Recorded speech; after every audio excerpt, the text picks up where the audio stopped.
Сәлем достар, сіздерге бүгін осындай тауық етінен жасалатын жеңіл әрі дәмді керемет ас ұсынғым келіп отыр. Бізге қажетті тауықтың төс еті, 3 жұмыртқа, май, тұз, орегано кептірілген, қара бұрыш, кинза, болгарский перец. Енді табамызға бірінші 3 жұмыртқамызды саламыз. Оның үстіне орегано 3 чай қасық,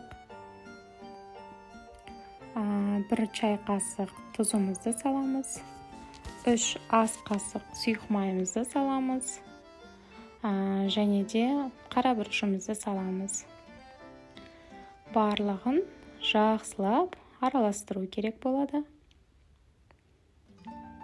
Араластырып болған соң 10%-тан жоғары сливкемізді құямыз. Жақсылап араластырамыз. Енді арнайы формаға осылай тауықтың төс етін салып, үстіне жаңағы дайындаған смесімізді құямыз.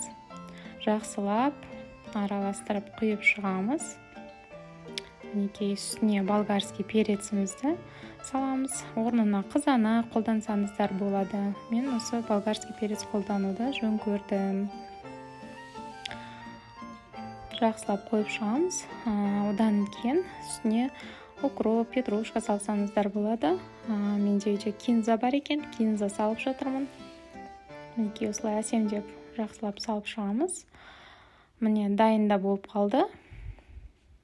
Енді осыны 180 градуста 30 минутқа былай пешімізге саламыз. Міне бізде дайын болды. Өте дәмді, жасап көріңіздер.